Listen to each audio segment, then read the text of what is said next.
Bonjour et bienvenue à notre capsule scientifique sur l'anesthésie. Tout d'abord, l'anesthésie, c'est la suppression de sensations, en particulier la sensation de douleur. Nous débuterons par la courte histoire de l'anesthésie. Les propriétés analgésiques de certaines plantes sont connues de longue date. Les Sumériens consommaient des graines de pavot contenant de l'opium 3000 ans avant Jésus-Christ et les Égyptiens des décoctions d'écorce de saule contenant de l'acide salicylique, le principal composant de l'aspirine, 1500 ans avant Jésus-Christ. Les premiers relaxants musculaires étaient, quant à eux, enduits sur les flèches de peuples tribaux en Amérique du Sud.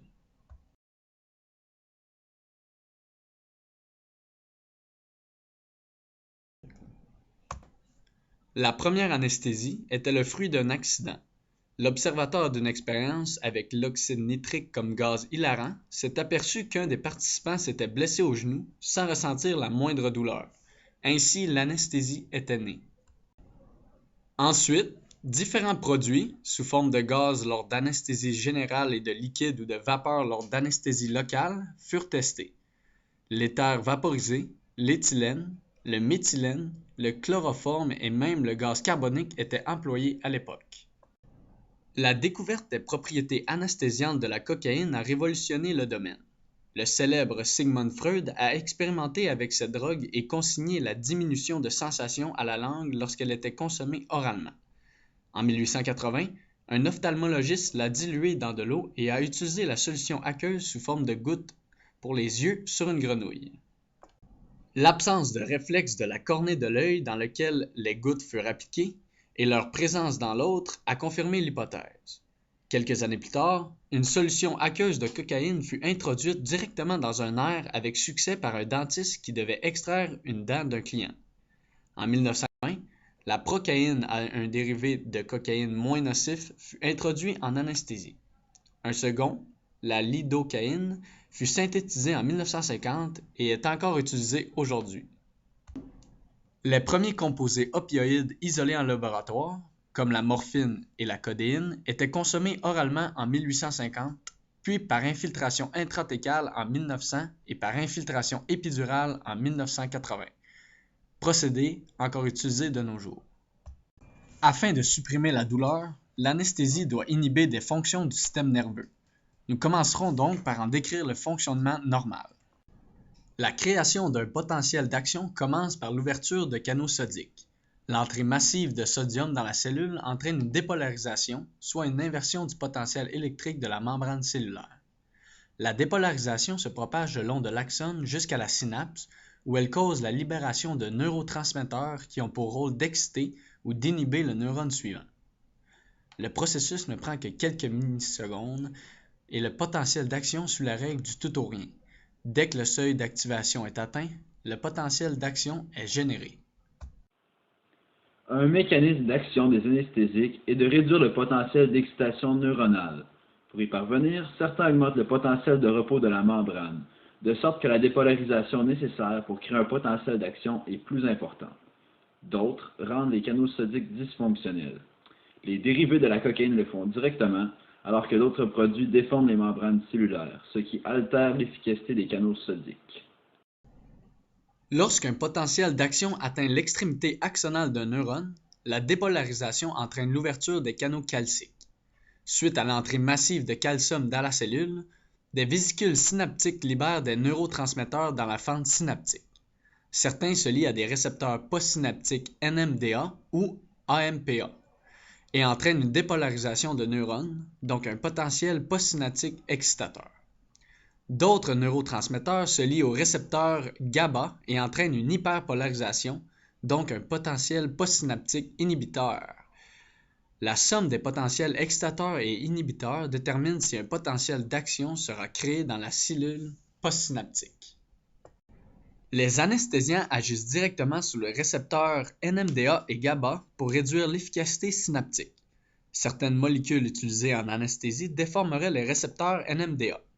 D'autres se lieraient au récepteur GABA et en mimeraient l'action.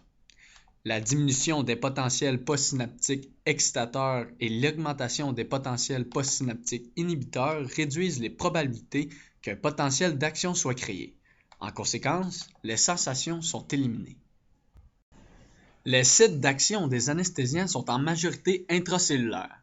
Les anesthésiens doivent traverser la membrane cellulaire composée d'une bicouche de lipides. Ils doivent être lipophiles afin d'atteindre leur site d'action. Ces concepts cellulaires et moléculaires sont observables au cours d'anesthésie locale et générale. L'emploi de l'une ou l'autre de ces méthodes dépend essentiellement du type d'opération.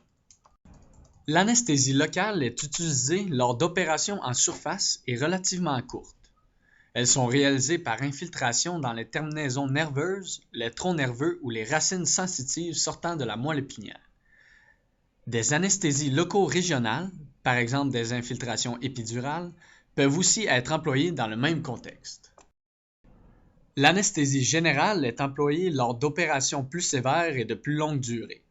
Les produits sont introduits directement dans le sang par cathéter. L'effet de l'anesthésie est général et systémique. Le sang étant propulsé par le cœur dans l'ensemble de l'organisme, les sensations du corps en entier sont inhibées. Elle est seulement utilisée lorsque l'anesthésie locale est insuffisante, car les effets secondaires sont plus importants. L'anesthésie générale implique l'usage de relaxants musculaires et d'hypnotiques. Les relaxants musculaires sont employés afin d'inhiber les réflexes et la rigidité musculaire et de faciliter l'intubation. Elle est nécessaire car l'anesthésie affecte la respiration et que les voies aériennes pourraient être endommagées par des régurgitations dans les poumons. Les hypnotiques sont employés afin de produire un état de sommeil et d'amnésie. Afin de mieux comprendre le rôle des relaxants musculaires, voici un petit rappel du fonctionnement de la contraction musculaire. Elle survient lorsque plusieurs fibres musculaires sont stimulées par le motoneurone inférieur qui les innerve. Lorsqu'un potentiel d'action atteint son extrémité, un neurotransmetteur, l'acétylcholine, est libéré dans la jonction neuromusculaire. Il se lie à des récepteurs membranaires des fibres musculaires, ce qui libère du calcium dans les cellules et, par plusieurs mécanismes, cause le raccourcissement des fibres. La majorité des relaxants musculaires compétitionnent avec l'acétylcholine pour les récepteurs membranaires des cellules musculaires. En empêchant les molécules d'acétylcholine de se fixer sur les récepteurs, ils court-circuitent la cascade d'événements à l'origine de la contraction musculaire et assurent donc un relâchement musculaire total. Les hypnotiques, quant à eux, ont pour rôle de créer une dépression du système nerveux central afin d'endormir le patient. Un des mécanismes pour y parvenir est l'augmentation de la transmission de neurotransmetteurs GABA, responsable de la création de potentiels postsynaptiques inhibiteurs. L'anesthésie est aussi employée en recherche, par exemple en neuroplasticité ou en proprioception.